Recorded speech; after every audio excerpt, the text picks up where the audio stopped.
ପୁରା ନିରଳ ଦୁଧ ଟୋପେ ହେଲେ ବି ପାଣି ମିଶି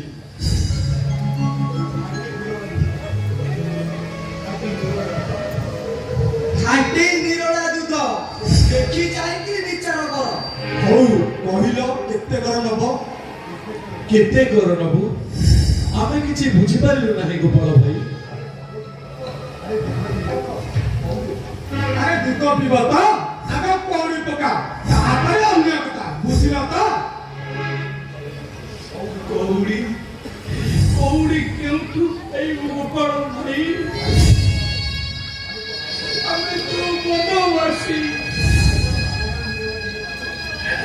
ଆଉ କଣ ମାଗଣାରେ ଖାଣ୍ଟି ନିରଳା ଦୁଧ ପିଇବ? ଅಯ್ୟୋ ବାବାଜୀ ପାଖରେ ତ କଉଡ଼ି ନଥିଲା, ଦୁଧ ଦୁଇଟା ବେଳକୁ ମନା କଲଣି। ଅಯ್ୟୋ ଏମିତି ଚିତା କାଟି ଦୁନିଆ କଉ କେତେ ଦିନ ଚଳିବ? ମୋହନ ଭାଇ ଏ ବାପା ଜଣେ ମୋଟେ ବିଶ୍ୱାସ ନାହିଁ। ଦେଖୁନୁ ମାଗଣା ଖାଇ କେମିତି ଗଣ୍ଡି ବୁଲୁଛନ୍ତି।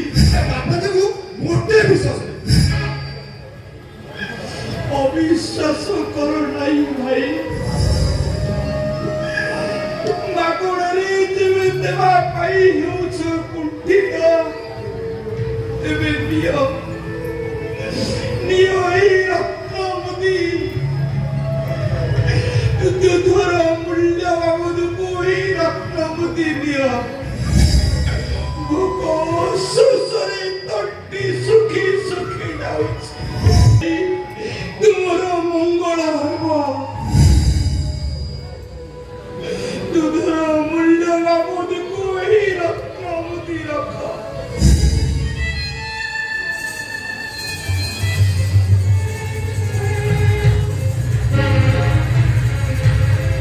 ବଢିଆ ଭାଇ ଇଏ କେଉଁ ଗଛର ଫଳ କିଅ?